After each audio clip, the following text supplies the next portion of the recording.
Well, good morning. Welcome to another edition of Take 5. Today is February 25th, 2011. There's my Take 5 symbol.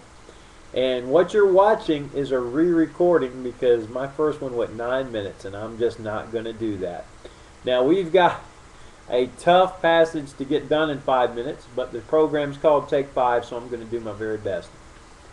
We're in Matthew chapter 7, verse 15.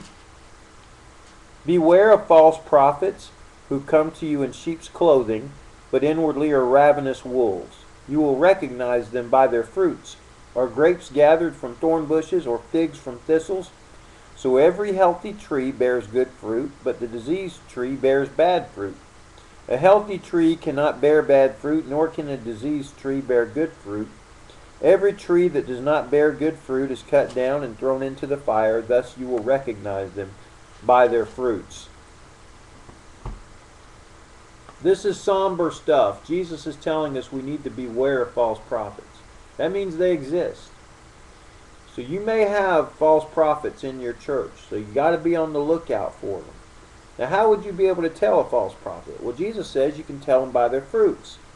Now, without going into all the scriptures, you can do this for homework, but their fruits could mean several things. It could mean their lifestyle, and you see some of this in Galatians chapter 5. The fruit of the Spirit is love, joy, peace, etc. So look at their lives. Do they exhibit the fruit of the Spirit?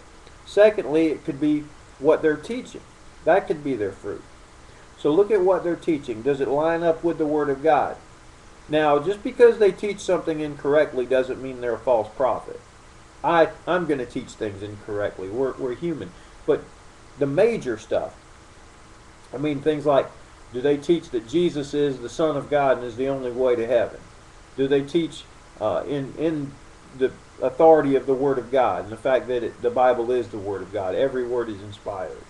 Okay, things like that. Do they teach the bodily resurrection of Jesus Christ? These are just a few of the basics. But do they have the basic primary doctrines of the Bible on straight? If they start changing some of that, watch out. Probably a false prophet. Okay, the next thing to look at is their children. Their actual children. Look at their children. Do their children obey the Lord? Now, I know everybody has kids that rebel from time to time, but overall, I mean, are all their kids wild and doing their own thing? And that would be an indicator that possibly they're a false prophet. And, you know, we're not to be judgmental. We read that a few days ago. So what should you do? Well, if you think somebody in your church is a false prophet, I don't know how you go about getting rid of them, but certainly just be careful around them. Maybe you're wrong, but let's assume you're right. Well, you know how the FBI trains counterfeiters? They don't study counterfeit money. They study the real thing. And then when the counterfeit shows up, they've studied the real thing so long they know it when it's there. So I would encourage you, look at leaders in the Bible. Look at their lifestyle. Look at what they taught, what they emphasized, and how they lived, and compare it to the leaders in your church. Do they have the same priorities? Now, I know back in the days of the Bible, they didn't have cars and fancy things like we have now. But I mean, are their priorities the same? Because a good indicator of a false apostle is he'll be greedy.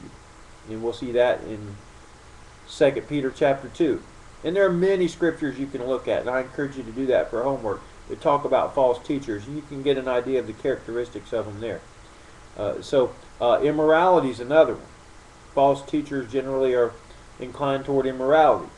Now, I'm going to be honest. In the church I'm in, best I can tell, I don't see any false teachers. Now you'll hear me and see me on this program disagreeing with these guys on several things, but I don't think they're false teachers. Based on what I understand, they're decent guys. They teach the truth on the fundamental issues, and we disagree on some different ones. But I like them, and they're good guys. But if I think one of them's a false apostle, I'll call them out. Yeah, I just don't see it yet. But you may have them in your church, so beware of them. Jesus seems to think they're going to be in a lot of places here. I think that's what he's trying to say.